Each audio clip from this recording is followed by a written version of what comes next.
Coffee Talk. I am your host, MISHUMA SABA, M.SABA, and this is our Cultural Variety Podcast. Stay tuned.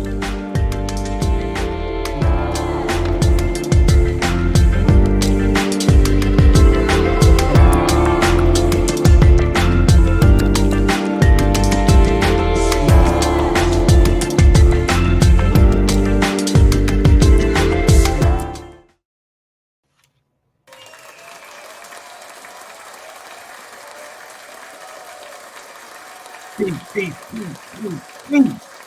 And welcome to Coffee Talk Podcast, Wednesday night sports edition. I am your host, MISHUMA SABA, M.SABA, and this is our Cultural Variety Podcast, Wednesday night sports edition. How are y'all doing tonight? Welcome. Greetings. Welcome to the show. Today is February 8th, 2023. It is Wednesday.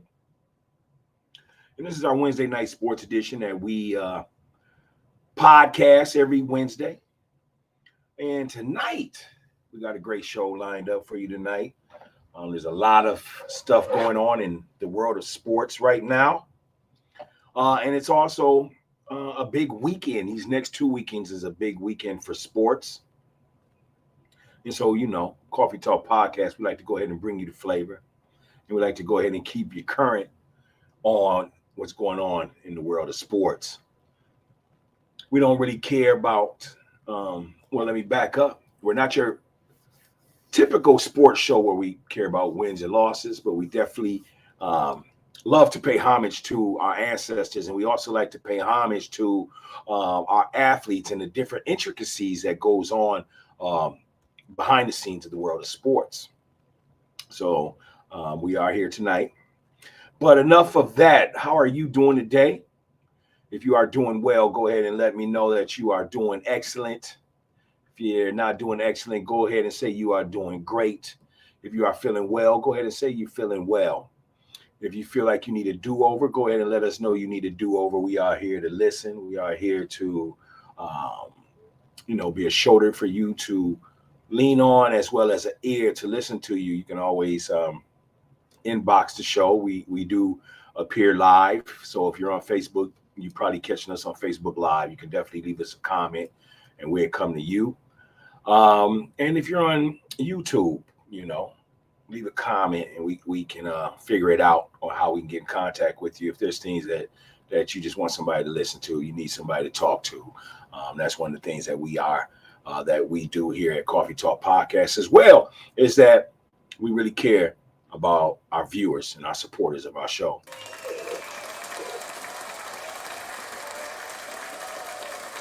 Going into Friday tomorrow. What do you have planned for Friday? Are you going to be with your family? Are you taking any trips? Going out to dinner? What does your Friday look like? I believe high school basketball is played on Thursday night, so you're probably all coming home, and more likely you're winding down so that you can finish your last day of the week of work, or you're just winding down from doing the sports things with your children out there, or you're just coming from work. I get it, and I'm happy that you decided to come on in here, pour yourself some water, some wine, a cappuccino, some coffee, a smoothie, a beer, whatever. But I'm happy that you are here, and I'm happy that you decided to stop on by. So come on in, kick your feet up, relax, and enjoy our humble home here at Coffee Talk Podcast. All right, I feel like I'm a little low for the camera.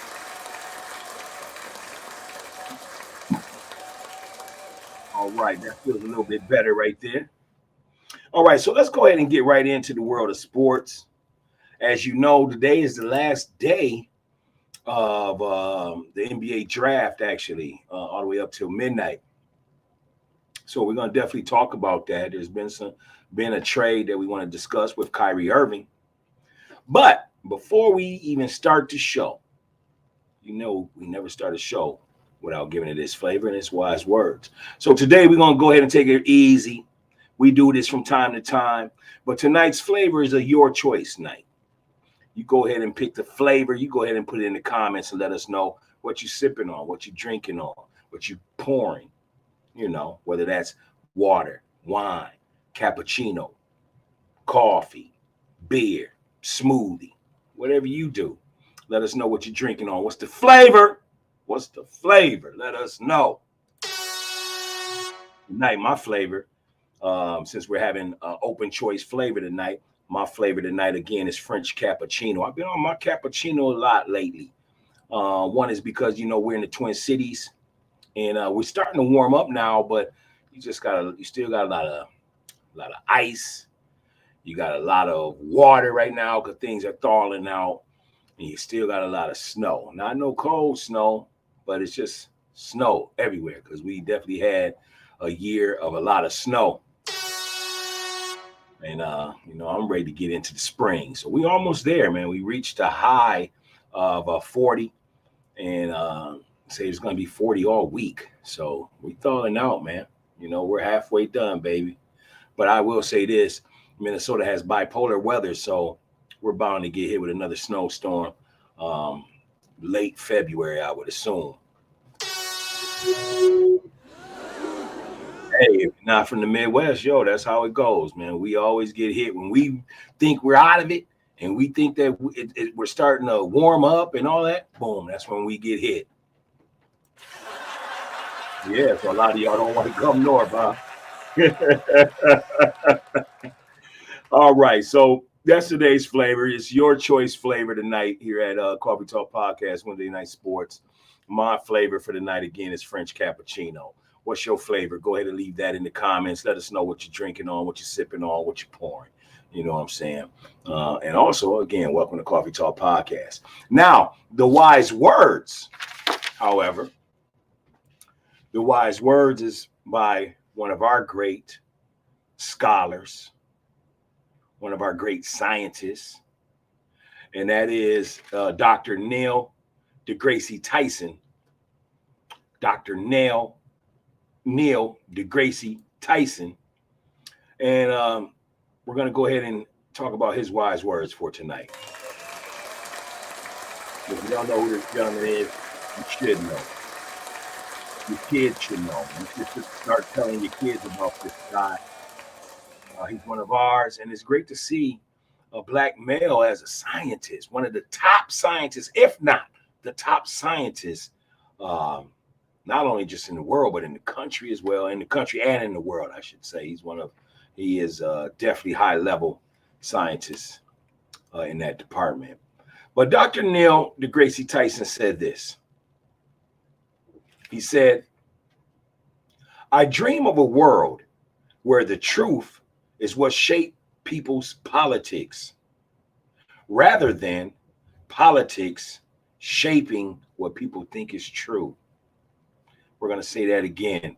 Dr. Neil deGrasse Tyson said, "I dream of a world where the truth is what shapes people's politics, rather than politics shape what people think is true." They be campaigning and they be telling you any old thing and you just run with it. And that's the problem with politics today and in our country today. Let me know what your thoughts are on today's wise words with Dr. Neil deGrasse Tyson. All right, so let's go ahead and get right into the NBA trade. There's been a trade in the NBA, and that's KYRIE Irving being traded to the Dallas Mavericks. He was traded to the Dallas Mavericks for Spencer Dinwiddie, who is a former Brooklyn Net, so he's going right back to Brooklyn. They also traded for Dorian Finney-Smith, a forward. They also have a 2027 and a 2029 second-round pick, as well as a 2029 unprotected first-round pick from the Brooklyn Nets for KYRIE Irving. KYRIE Irving will be joining the Dallas Mavericks, and his opener will be, or his debut, I should say, will be against the Los Angeles Clippers. He won't have Luka Doncic that night because right now Luka is trying to get healthy enough to even make the All-Star game. That's something that we're going to talk about in a second here. But yeah, Kyrie Irving is now going from the Eastern Conference to the Western Conference. So he's still got a chance to make the playoffs with the Dallas Mavericks. Let's go ahead and talk about that a little bit. Kyrie Irving is a 6'2" combo guard. He really is a point guard, but he can play off ball. He was born March 23rd, 1992. He's an 8-time NBA All-Star. Currently this season, as he positioned the Brooklyn Nets into a 4th seed possibility with the playoffs, Kyrie currently is averaging 27.1 points, 5.1 rebounds, and 5.3 assists. He's getting busy. Well, Kyrie's now going to be on Dallas in the West. I believe that if Kyrie continues to put up those points and there's no hiccups along the way of any sort, that, Kyrie should give problems to the Western Conference guards, which he's always done. He gave problems to the Western Conference guards. CP3, Chris Paul, is starting to show a little bit of wear and tear, and his age is catching up to him at that position. So I don't see him being the problem. John Wall still has not been the John Wall that, that we had got accustomed to him being, although he's facilitating.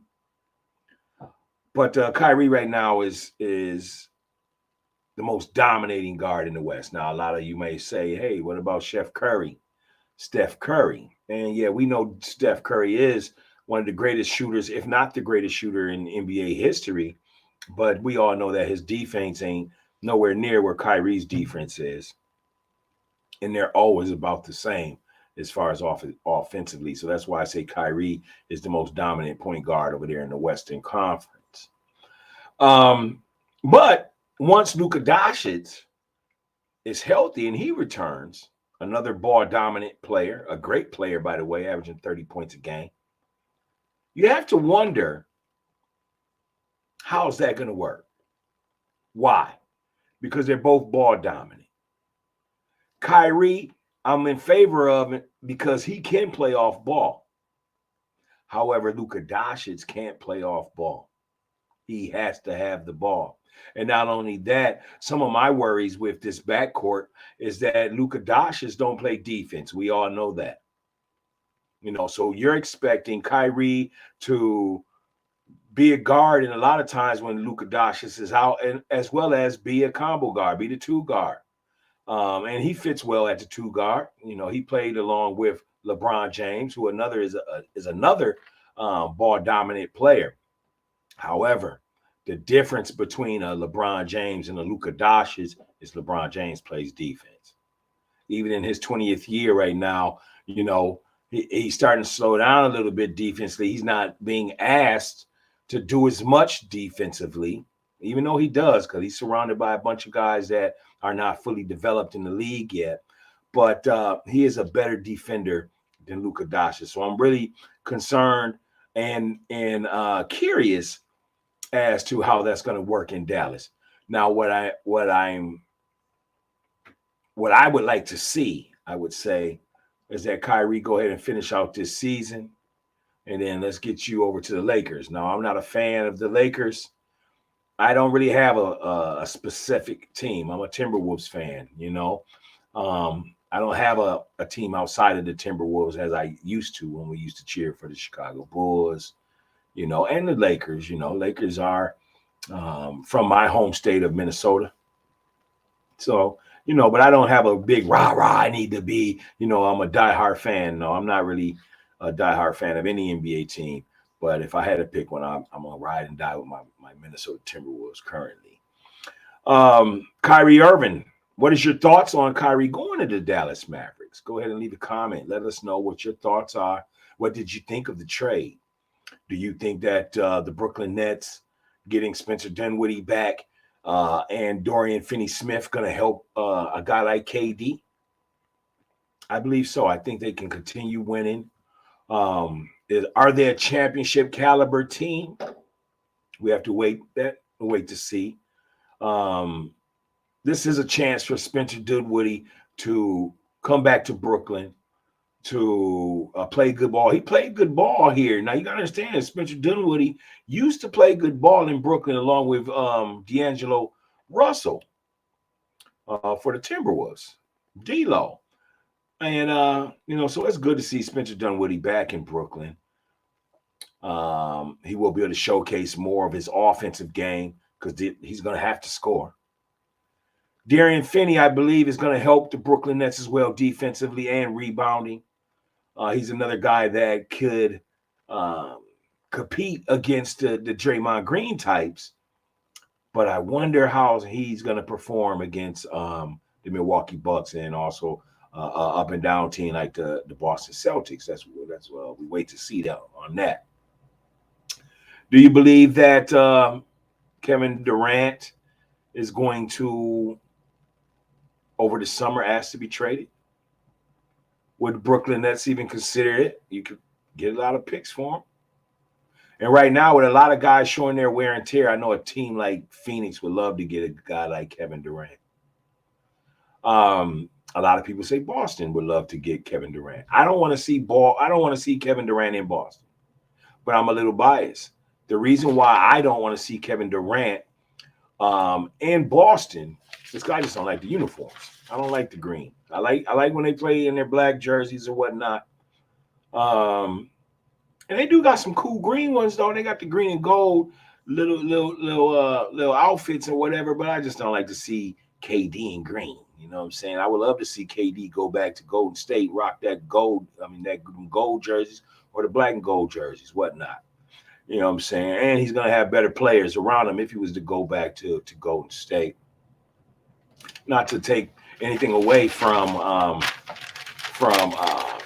Jason Tatum and the boys over there. But, what do you give up?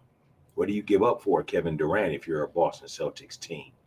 How does that work? How does it look? Because you're definitely going to have to give up some pieces. But let me know what your thoughts are. Go ahead and leave a comment on, do you think Kevin Durant should go to the Boston Celtics? Do you think he should go over to the Phoenix Suns? What's your thoughts on Kyrie Irving getting another chapter in his basketball career, his prestigious basketball career with the Dallas Mavericks? Do you think that will work, him and Luka Doncic? Go ahead and leave us a comment in the comment section. More thoughts on Kyrie. Do you think the Brooklyn Nets experiment was it a failure? Let me know what your thoughts are. Because at one time, early last year, they had James Harden, they had Kyrie Irving, and they had KD. Kyrie Irving missed a lot of games dealing with the situation that he had going on. And we all know what that is. We're not going to dwell off into that. But with his situation, was the Brooklyn Nets experiment a failure? Let us know. Go ahead and leave it in the comments. Some people are going to say yes, because they had aspirations of seeing James Harden, Kyrie, and KD take those boys to the championship. I wanted to see it. I wanted to see somebody other than the New York Knicks, who are finally starting to win games and be competitive. But I wanted to see somebody else come up out of the Big Apple. And I thought the Brooklyn Nets would be nice. I love their court that they play on. And I would have loved to have seen them in the finals. But let's talk about it. Over the course of time that Kyrie Irving and James Harden and KD were together, do you know that they only won one playoff series? Just one. So what that tells you is this: can 2 or 3 ball dominant players really work? I remember back in the late 90s and the early 2000s, they would say there's not that many ball to go around. Everybody got to get their shots up. And so, I don't even know if it's hit or miss. maybe it's not hit or miss, but most of the time when you put 3 ball dominant team players together on a team, it just doesn't work out. Now, some may say, well, what about Miami with LeBron? But it was different because D Wade is a true 2 guard. So he can play off ball, which allowed LeBron James to play point forward, which he did. And it was a success, you know, as you can see. What did they get over there in Miami? 2 championships? Was it 2 or 3? I want to say it was 2. It might have been 3. Leave it in the comments and let me know. Was it a failure in Brooklyn? Let me know.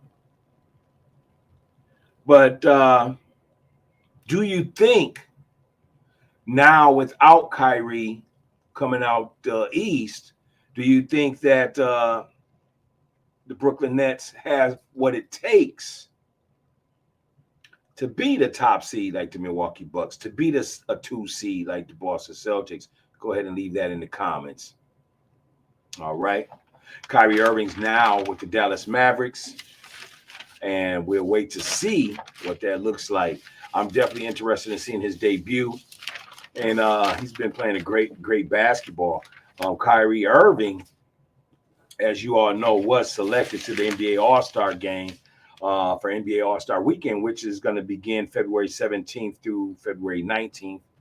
The NBA All-Star game is going to be at 8 p.m. on TNT. And you can actually watch the celebrity game on February 17th, as well as the Rising Stars rookie game. I love to watch that. And that's also going to be February 17th. So All-Star Weekend is going to be held in Utah.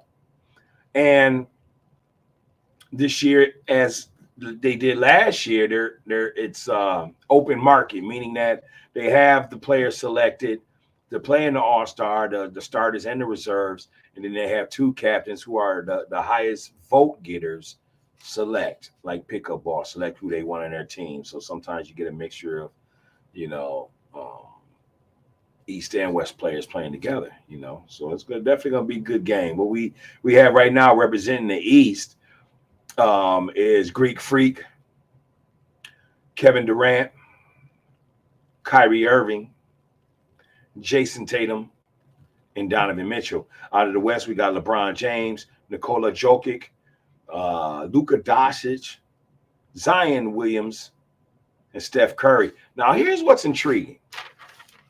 Steph Curry, Zion Williams, and Luka Doncic are also all hurt right now. They're all mending injuries.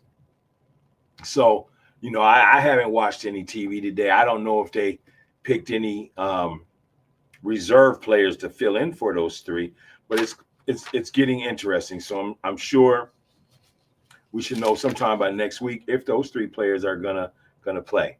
You know, if they're already injured, why risk playing in the All-Star game? However, I understand the business side of that. The fans want to see the stars, man. So may those players get healthy enough to go ahead and put that package together, the All-Star package, and we see the great Steph Curry as well, Zion Williamson and Luka Doncic team up with LeBron James and the Joker. So, you know, that waits to be seen. But what are your thoughts on the NBA All-Star game? What is your favorite part of the All-Star game? You know, is it the Rising Stars Challenge? Is it the Rising Stars Rookie All-Star game? Is it the celebrity game? Is it the dunk contest? Is it also the game? You know, I like all of it. I like seeing all the star players and their families come together. It's just a real good time, you know. Let me know what your thoughts are on the NBA All-Star game, as well as Kyrie Irving being traded over to the Dallas Mavericks.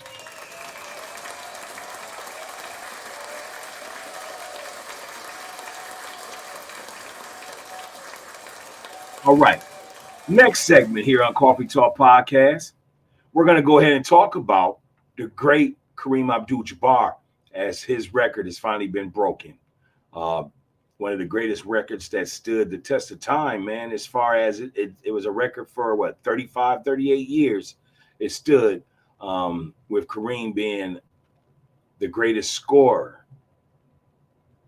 in all the sports, but the greatest scorer in NBA basketball. He had over 38,000 points. So that record, one of the last monumental records, was just broken recently by LeBron James. LeBron James has played 20 years, as you know. So, do you want to know who the top 5 scorers are in NBA history? Let's go ahead and talk about it.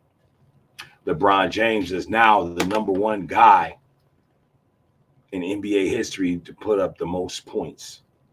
Right now, LeBron James has 38,390 points. Second is Kareem, of course, with 38,387 points. Karl Malone with 36,928 points, the mailman. Number 4 would be Kobe Bryant, the Black Mamba, with 33,643 points. And then Michael Jordan, 32,292 points. Who would be the next closest active player that would be on that list? Let me know. Let me know. Leave it in the comments. I'll give you about 20 seconds before I reveal who's the next closest active player that's chasing LeBron James right now. And how many points does he have?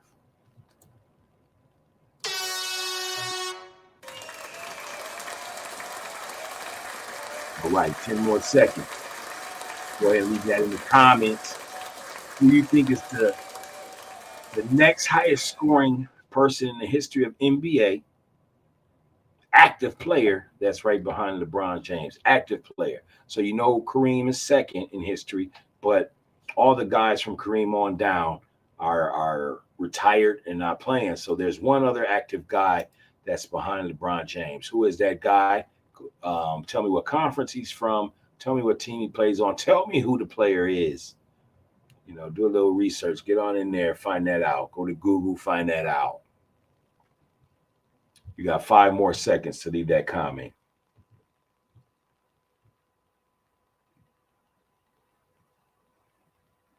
All right. So the next active player with the most points trailing LeBron James is no one other than Kevin Durant out of the Brooklyn Nets. And he has 26,684 points. So, you know, he's about 12,000 points away, a little bit less than 12,000 points behind LeBron James. So perhaps one day Kevin Durant may break the record, but he has a long way to go to catch LeBron. I don't know if he can do it. KD's, 35 years old? So we don't know. But let's go ahead and talk about the great Kareem Abdul-Jabbar, whose record was just broke.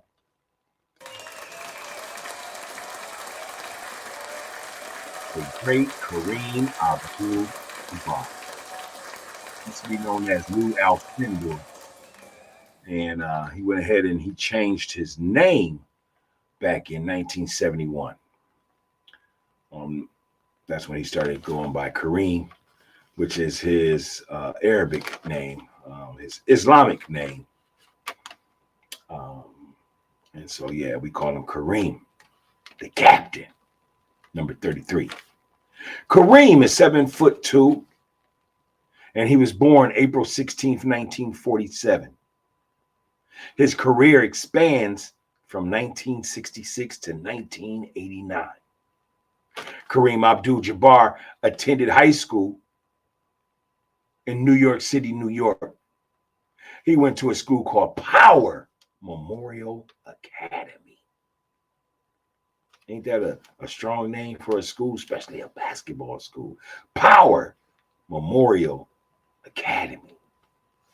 You know, and I know some of you are not on my personal page, viewers, but you should see some of the great pictures that I put up on my personal page of Kareem in action, wearing that Power Memorial Academy jersey and just towering over the competition, you know. Kareem Abdul-Jabbar went on to go to college at UCLA from 1966 to 1969. And I do apologize because I wanted to find out what he had majored in, but I didn't get there. So I'll make sure next time we discuss KAREEM Abdul-Jabbar, we'll find out what he majored in when he was at UCLA. But do you know that KAREEM Abdul-Jabbar was such an opposing threat in basketball that they had to ban dunking because of KAREEM? KAREEM would just turn around and dunk on any and everybody. So y'all think that Shaq was the first one to do that. No, not at all. It was KAREEM. It was KAREEM. KAREEM would dunk on everybody. That colleges was like, look, man, we gotta stop him from dunking. He's going to have to learn something new. And that's exactly what he did. His freshman season at UCLA, he was 21 and 0. They didn't lose no games. KAREEM, as a sophomore, averaged 29 points and 15 rebounds. He led UCLA to a record of 88 and 2. That's right, 88 wins and 2 losses. They won 3 straight NCAA championship titles during KAREEM's time at UCLA. But not only that, by that time, they built themselves a dynasty. And not only did they win 3 championships during KAREEM's tenure, but they actually won 7 straight championships. Unbelievable in college basketball. I don't even know anybody that's done that. In 1966, they banned the dunk. So KAREEM, he had to get creative, and he came up with what they called the sky hook, one of the most unstoppable offensive moves of all time. But what's funny today, especially with the younger generation, as well as old media, because they don't show it as much. But a lot of people think that KAREEM just had the skyhook. You have to understand, KAREEM was slinky, strong, but he could move on the wing. Or he could take you down low with his 10-foot wingspan and score at ease. Again, you have to understand, they stopped the dunk because of this man. Let's talk about some of his accolades. KAREEM Abdul-Jabbar is a 2-time National Player of the Year.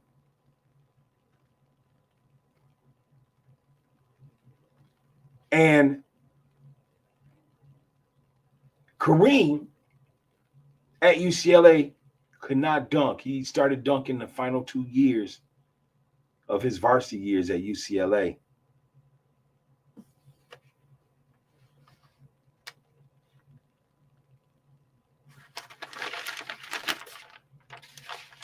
KAREEM Abdul-Jabbar went ahead and left UCLA and got drafted by the Milwaukee Bucks. He played for the Milwaukee Bucks from 1969 to 1975. He won Rookie of the Year in 1969 through 1970. And they also won the NBA championship for the Milwaukee Bucks in 1970 and 71 season.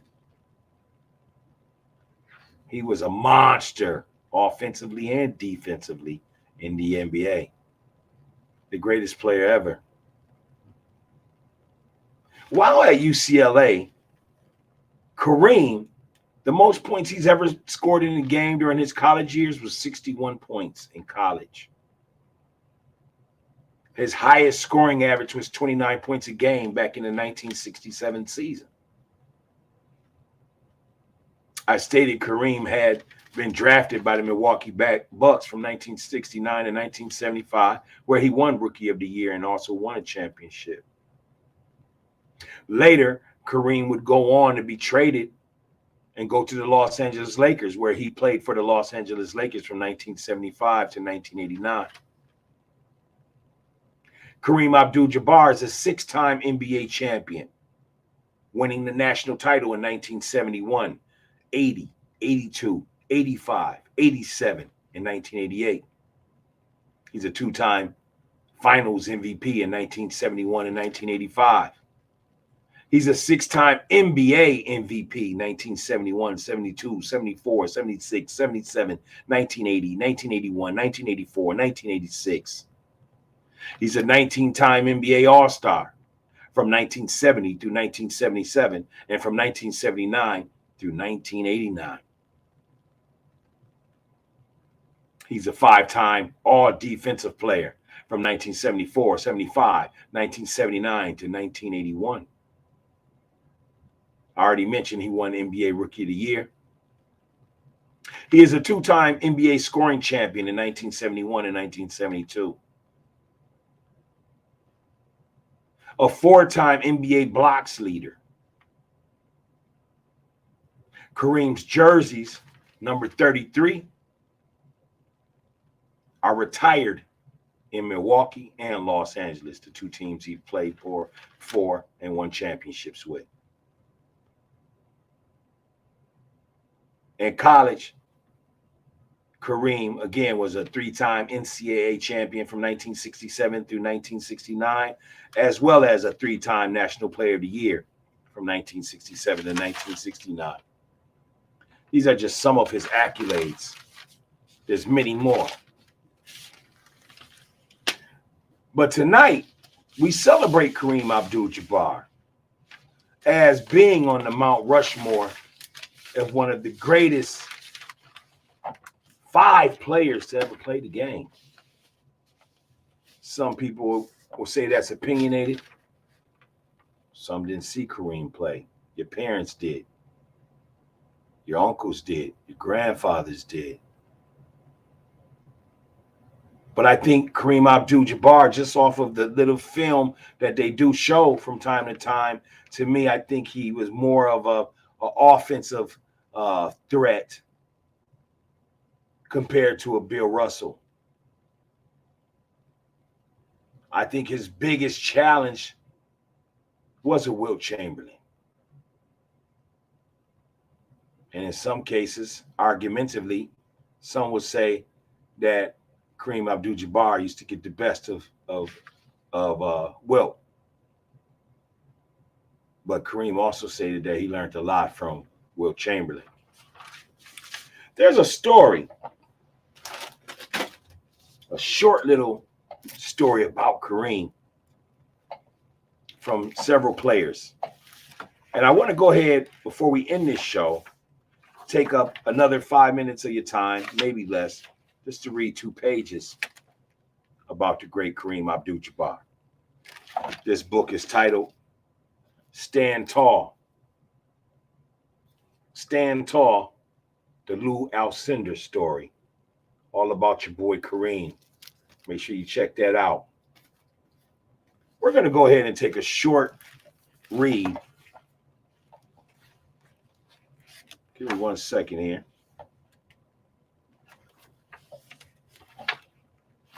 One moment. Okay.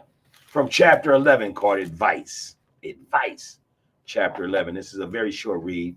Not going to be longer than 3-4 minutes. In exchange for his signature on a contract, Lou Alcindor had $1,400,000 of the Milwaukee Bucks. He figured it was a fair exchange. He also had, at absolutely no charge, plenty of advice. It came from all over the country, from people in all walks of life, collaborating the belief that Lou would be the most talked about rookie to come into the National Basketball Association in many years. Most of the advice came from the NBA's big men, the people who would be playing head-to-head against Lou Alcindor, also known as Kareem. And not all of it was advice. Some of it was a warning, with the general tone that if Alcindor thinks he would do in the pro league what he did in college, he's in for a surprise. Alcindor was the new kid on the block, and there was There were magazine articles describing in glory detail how the big, strong, rugged brutes of the NBA would break him in half. It set up a continuing debate, a pro and a con, a back and forth series of arguments on the relative merits of Lou Alcindor and how he would do in the pro league. All of which, quite naturally, were greatly enjoyed by owners and general managers around the league. Lou is coming in with a big name, a very large name, said Alvin Hayes, Alcindor's old protagonist from the University of Houston, now a star with the San Diego Rockets. A lot of players will be king on him. They want to say they stopped Lou Alcindor, that they beat him. And he's going to have a ton of pressure on him. Whenever he goes into town, people will come out and just to see him, to see what he can do. And their eyes will be focused right on him. I really feel sorry for the guy, is what Alvin Hayes is saying about KAREEM. I really feel sorry for the guy. There are so many people just sitting around waiting, looking for so much, expecting so much, and hoping he falls on his face, said Atlanta coach Richie Guerin. I'm sure he'll be a big star, but he won't have a picnic out there every night. Nearly every club in the league has an outstanding center now, and Alcindor will have to learn how to use his skills against each individual, men like Wilt Chamberlain and Nate Thurman. Lou Alcindor was ready for them, though. That's one thing about KAREEM, y'all, is KAREEM wasn't no soft player. He wasn't scared of the paint. Again, he could play on the wing, too. KAREEM had a lot of pride in himself on and off the court. Lou Alcindor was ready for them. He didn't expect life in the NBA to be a family picnic on a Sunday afternoon. He expected it. He expected it to be rough. He also expected it to be a two-way street. I might make it rough for them, he warned. If they're aiming for me, I've got to be aiming for them too. I'm not going into this thing with blinders on. I think I know what to expect. In a reply to those who said he would have to add a few pounds to the 240 pounds he was carrying on his gigantic frame, Lou Alcindor said, if I put on more weight, I won't be able to move as well. I won't be able to rely on my quickness and my know-how. I expect to be stronger, but not necessarily heavier. To clear one misconception, the Knicks' Willis Reed observed, I don't think anybody's out to get him. Naturally, you don't want to be outplayed by anybody, particularly a rookie. He's going to find out this league is tougher than college.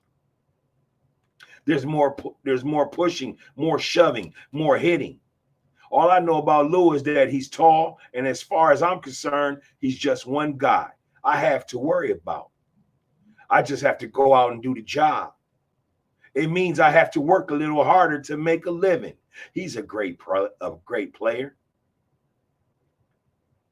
He's got great height and skill, and he's been a winner. I can't see how he can miss being a star in our league. That was what Willis Reed was saying about KAREEM. There were others who shared the Knicks star's evaluation of Alcindor. Lou's college coach, John Wooden from UCLA, for instance, said, I think Lewis will be like the player he was in college, Wooden predicted. Although it's difficult to dominate the pro game, there is no question that Lewis is going to be an instantaneous success in the pros. It was at a New York restaurant at a luncheon honoring him as the most valuable player in 1969 NBA players that Jerry West, the man on the basketball, the logo, Jerry West of the Los Angeles Lakers got to his feet and said, if we were starting a team, the first player he would pick would be Lou Alcindor, a.k.a. KAREEM Abdul-Jabbar. Naturally, someone said, what he meant was that he would want Lou for his youth. his potential, and because he has such a great career ahead of him. No, Jerry West replied. I mean, for 1 year, I mean right now. I've seen him play many times, and I believe he's the best big man in the game already. It's just a short read about the great Lou Alcindor, also known as Kareem Abdul-Jabbar.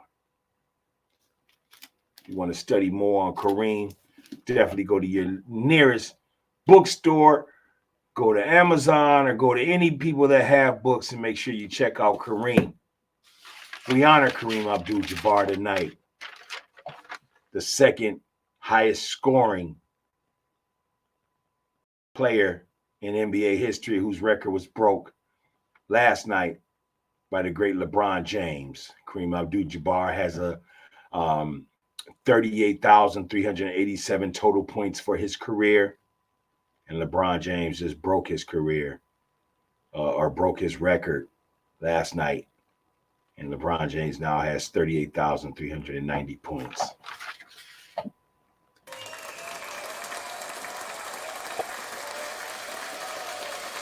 All right. So with that being said, that concludes our Wednesday night Coffee Talk Sports Edition. May we have gave you great stories tonight. May we have gave you a little bit more in depth on just the magnitude of who Kareem was, as well as why this record stood the test of time. Because nobody could stop Kareem, the great Kareem. He scored 61 points in college.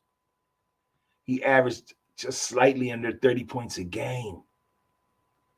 He won 3 straight championships in college, 5 rings with the Lakers, 1 with Milwaukee Bucks. Nobody could stop Kareem.